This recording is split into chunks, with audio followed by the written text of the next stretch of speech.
Why do I need to read in English? My students often ask me. They think, I go to classes, I do my homework, I watch films in English. Why should I read books?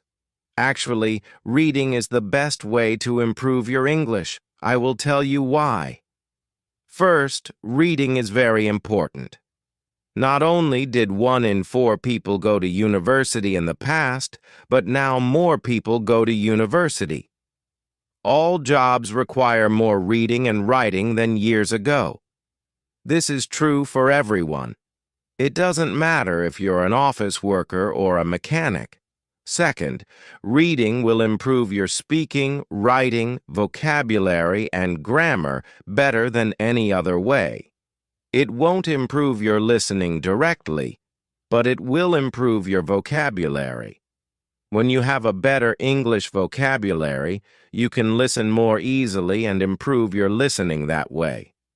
In school, you probably read a lot of English, boring textbooks and stories with exercises at the end. But I'm not talking about that. I'm talking about reading for pleasure. That means reading a book you enjoy because you enjoy it. You are not reading because your teacher said, "Read this book." You are not reading because you think, "I should read this book." You are reading because you want to. In an experiment in schools in America, they gave some boys free books. They were fun books like James Bond. They said, "You can do what you want. You don't have to read the books." But the boys did read the books. They read a lot of books. Some boys read a book every 2 days. After years, they gave the students a test. The students who got the books got better at reading and writing, and they liked school more. The students who did not get the books did not get better at reading and writing. In fact, some of them got worse. This isn't just true for native speakers.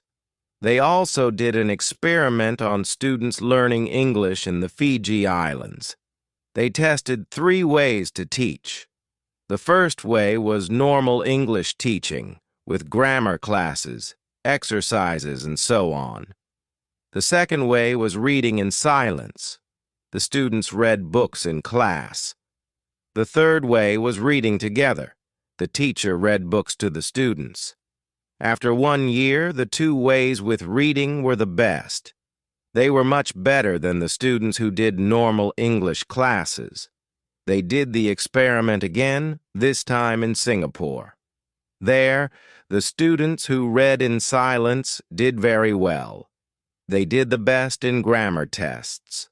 Other students did grammar classes but performed worse in grammar tests. In normal classes, we try to remember grammar and vocabulary. When we read, we learn them naturally. Maybe you're thinking, "When I read in English, it's too hard. I have to use the dictionary all the time. It's boring. I can't do it." I understand. So I wrote this book. I think this book will make you like reading because the stories are easy and fun. The early stories are short and easy, and the later stories are longer and harder. When you finish the book, you will think, "Wow, I did it." I make a podcast called English Listening Practice. 9 of the stories in this book I wrote for English listening practice. One of the stories I wrote for this book, but when I made this book, I made the stories better. Now, you can read the stories at beginner, pre-intermediate, intermediate, or advanced levels. The stories are all fairy tales. Some are very popular fairy tales, but some are not so popular. One of them I wrote myself. Maybe you're thinking, fairy tales are for children. I need useful vocabulary. I need to learn about business and science. That can't be fun. Actually, the vocabulary in these stories will be useful. McQuillan did an experiment where he looked at vocabulary in novels. 8% of the words were on academic word lists. These are lists of words that you need to know to study at university. Rolls and Rogers also did an experiment. They asked, if students read 1,000,000 words of science fiction, will they learn important science words for studying at university? The answer was yes. So, yes, fairy tales are useful for you too. But I understand if you still don't believe me. When I learned about all this, I found it hard to believe too. But I like to try new things, and I love learning languages. So, in 2017, I decided to do an experiment. I had wanted to learn Spanish for a long time, but I didn't learn much in normal classes. I said, I will read 1,000,000 words in Spanish. Afterward, I will see what my level is. 1,000,000 words is about 40 novels, so it was a lot of work. I started with very easy reading, like this book. Then I started reading translations of books that I knew in English. For example, I had read Harry Potter and Game of Thrones in English, so I read them in Spanish too. Finally, I read new books in Spanish. I read Latin American authors such as Isabel Allende, Jorge Luis Borges, and Manuel Puig. I loved them. I also listened to podcasts, but I always read the transcripts and added the words to my goal. After I finished reading 1,000,000 words, I wrote and talked to native speakers. I was at an intermediate level. I could understand almost everything I read. I could understand people when they spoke clearly, and I could have conversations. I had spent most of my time reading, not speaking. In 1 year, I learned more than most students learn in 2 years. I didn't try to remember grammar and vocabulary. I learned them naturally. Maybe you're thinking, I don't believe this?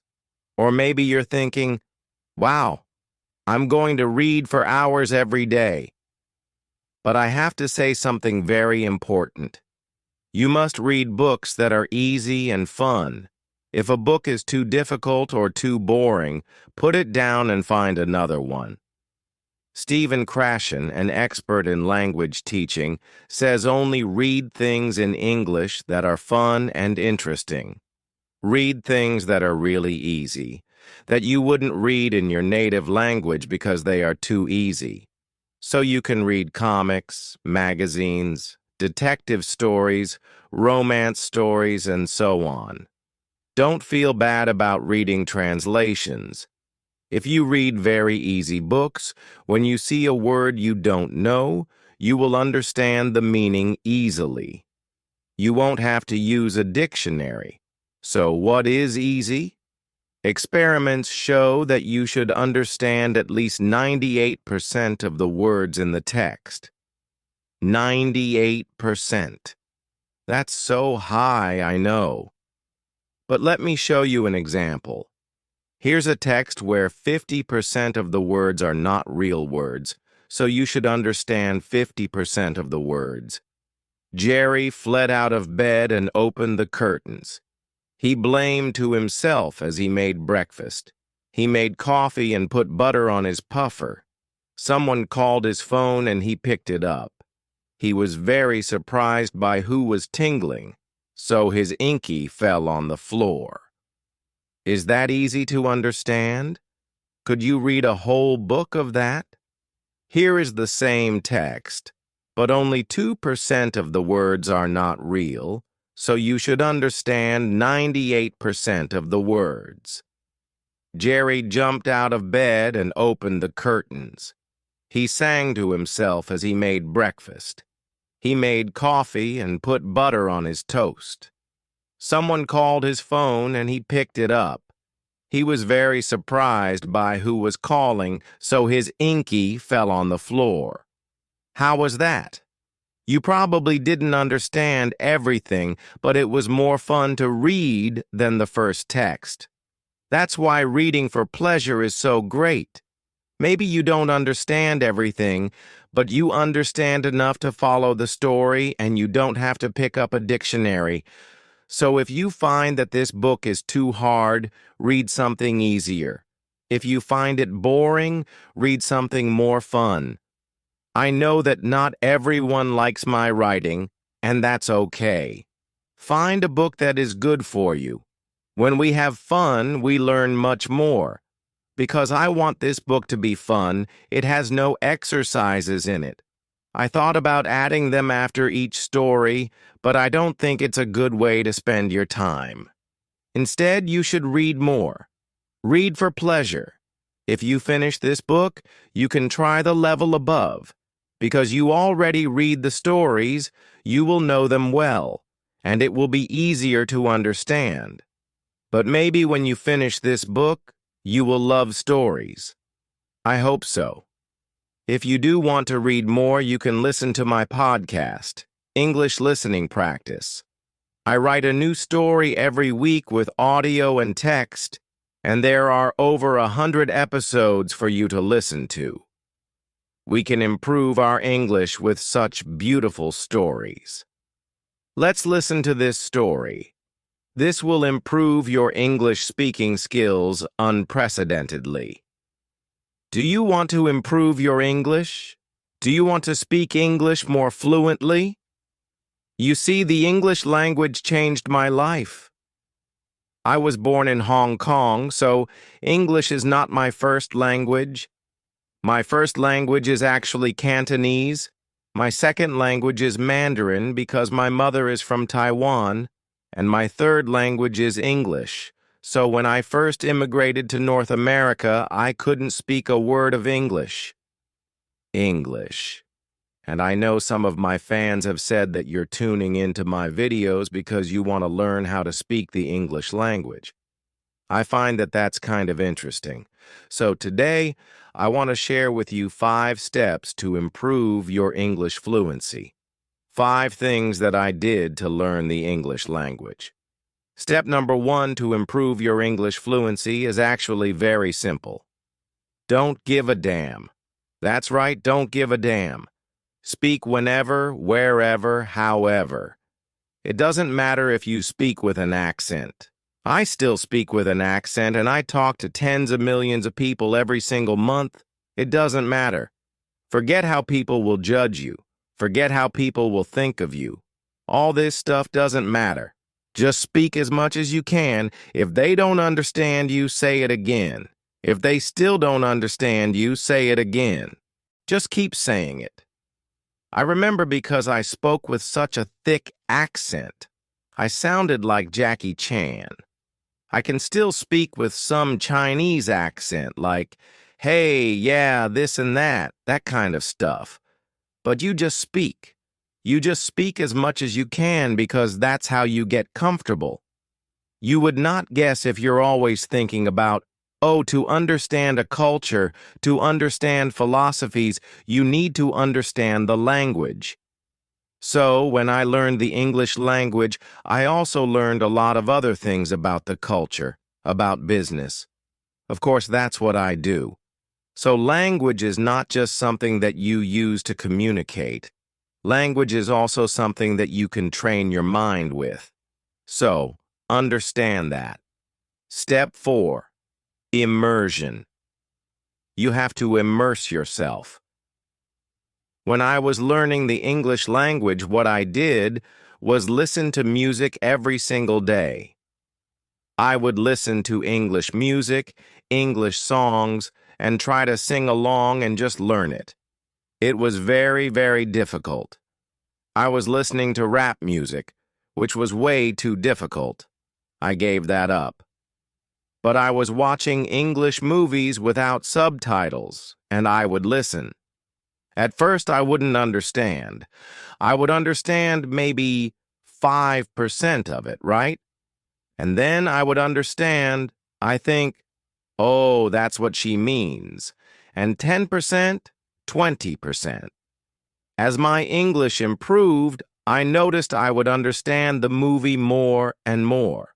So, you have to immerse yourself. Talk in English, listen to English music, watch English movies. Do as much of that as you can. Naturally, you'll pick up the slang. You'll pick up certain stories or phrases. That's how you learn the English language. Then you make it fun. It doesn't have to be, oh, I have to sit down and study. No, make it fun. Talk to people who speak English. Interact, connect, read, watch, listen. That's how you get good. That's how I got good. Step number 5 to improve your English fluency is to hang out with people who speak English. I know it sounds so obvious, but that's how you do it. I remember in college, I would see groups of people where Chinese students only hung out with Chinese students, Korean students hung out with Korean students, and Japanese students hung out with Japanese students. I did the opposite. I would go and hang out with people who spoke English. I would hang out with Caucasians. I would hang out with people who grew up locally and spoke perfect English. I would just talk and hang out. We would go to the library and I would try to talk as much as possible, listen, ask questions to get comfortable. Another thing I did was actually get a Korean girlfriend who spoke English. So that's another way to do it. I'm not saying that's the only way to learn, but if you want to learn a new language, talk with people who speak the language. You'll be shocked at how quickly you pick that up, how quickly you can pick up the language. Let me give you a bonus tip, a bonus step, if you want it. Step number 6 is going into a state of overlearning. Let me explain.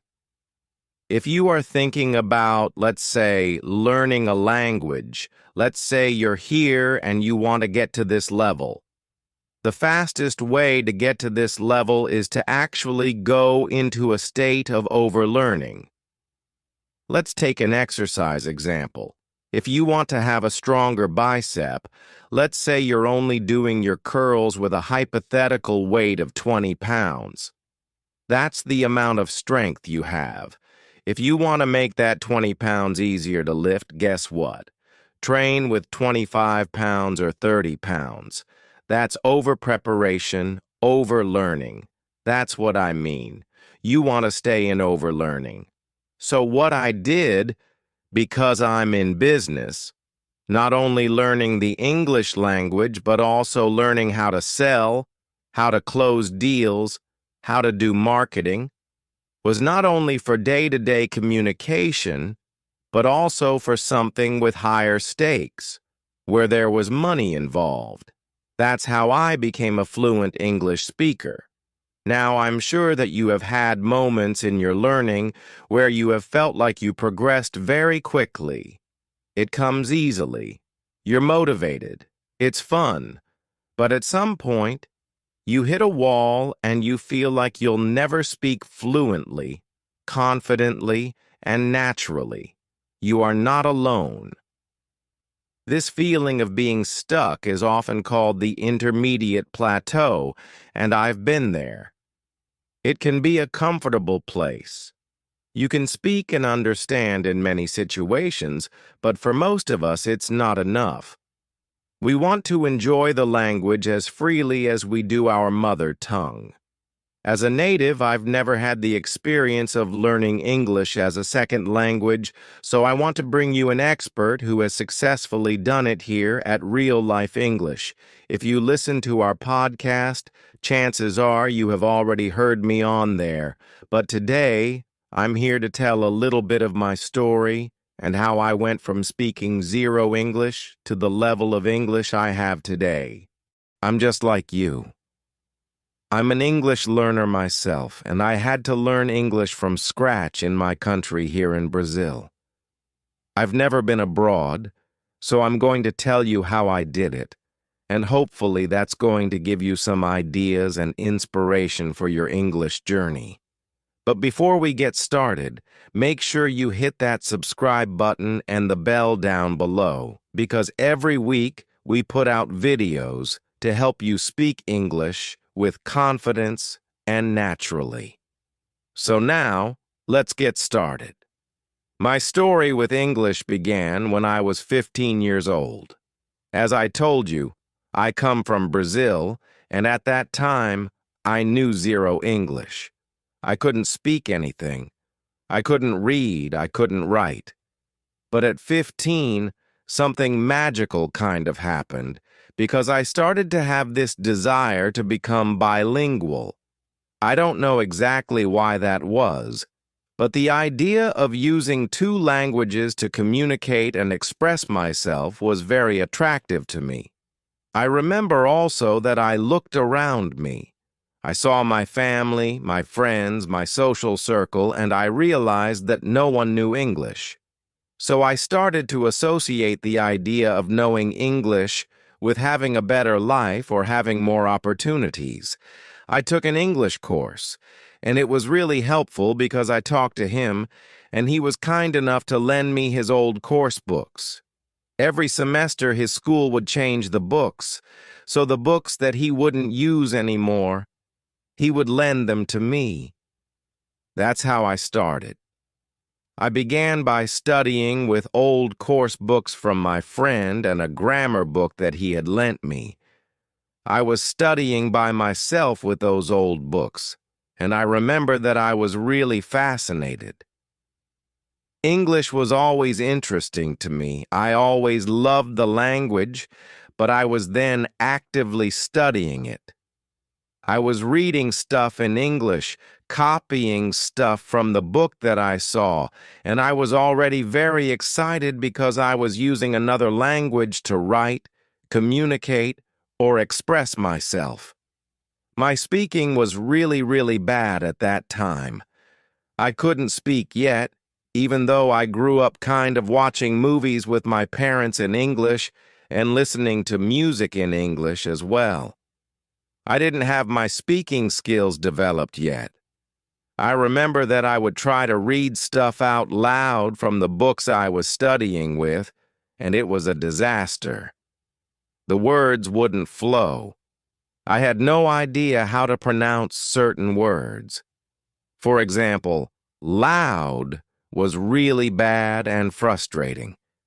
But I kept going because at the end of the day, that was all I did for pretty much 3 years, from 15 to 18. Most of the time I would study with books, and that was the first step. Mistake I made, and I'm here to tell you this because I took way too much time, too long, to start speaking. You don't want to do that. At that time, 20 years ago, it was much more difficult to find people to practice speaking with, so I just studied with books. But nowadays, we have so many more cool resources, like apps. Speaking of apps, I can tell you about the Real Life English app, as you probably know. With the app, you can have conversations with people from all around the world at the touch of a button. Plus, you can listen to our podcast there and access the transcripts. It's just amazing. So if you haven't downloaded the app yet, make sure you do that, because it is one of the resources that, for example, I wish I had when I was learning English and trying to improve my speaking 20 years ago. But then, something magical happened in my life when I turned 18. I started working, and I have to say that my work experience, the jobs I've had in my life, was crucial in my English development, especially the speaking and listening skills. Let me explain. My first job was at a drugstore where I worked as a cashier. But there was something interesting about that drugstore. The peers would see me at lunchtime, kind of eating and studying at the same time. So pretty quickly, I became the English guy at the drugstore. Every time a foreign customer came in, I was the one to be called, "Hey, Chicago, There's a foreign person here. Go help that person." Then I would go there and speak in English with those people and try to help them out. I remember one time it was kind of funny. I was at the cash register talking to an American customer, a lady. I was trying to talk to her in English and explain that I had never been abroad and everything, but I was still learning the language. I said, "Oh yeah, I've never been abroad." And she kind of stopped me and said, "Oh, I think you mean abroad." I was like, "Oh, abroad. Oh, thank you very much for the correction. I appreciate that." So that was one example of how having these little interactions with customers helped me. Sometimes I would say something wrong, like abroad, and then the person would help me by correcting me. I had many of these small interactions that were really useful. This is another tip that I can give you. Be open to correction. If somebody corrects your English, your pronunciation, or the way you use a word, this is actually great. I was speaking to Americans on the phone 6 hours a day, 6 days a week for a year. So, in a way, it was my version of living abroad. It was my version of having an exchange program because I was really speaking to natives for a year. That really helped me with my speaking skills and my listening skills. But it's important to mention that I only got that job because I already knew enough English to get it. All those years that I spent working and studying paid off because those years allowed me to get this job. And then I improved even more. So, here's what I have to say to you. Keep learning, keep developing yourself, and start looking for job opportunities that allow you to use your English on a daily basis. You're going to improve even more. Between those jobs, that was actually the moment when I really started to create my own immersion in English. Now, because I was already using English in my daily routine at work, I was really serious about it. Everything I did was in English. Watching movies in English, series, listening to music. I love rock and roll, for example, so I always listen to my favorite bands in English. With my very first paychecks, that's what I did. We didn't have Netflix or streaming services at that time, so I actually would go to media stores to buy DVDs and CDs. By the way, if you want to know my exact step-by-step process that I used to improve my English with movies and TV series, let us know in the comments. Maybe I can make another video in the future explaining how I did it. Finally, there is one weird thing that happened in my life that really helped me take my English to the next level, and that was becoming an English teacher. I started teaching English at 21 years old, so it's been 14 or 15 years now. I have to say that teaching English and helping people with their English was actually an experience that really helped me master the English language to a whole new level. When you teach, it's like you are learning again. When I have to teach a class or help someone, I have to prepare. I have to study the topic myself, be familiar with it, think of different ways to explain things, and give examples. That mental process really helps me better understand the topic so I can explain it to my students. It's a win-win. If you teach somebody, you win because you are kind of revising information and studying it again, and the other person benefits because they are learning new stuff with you.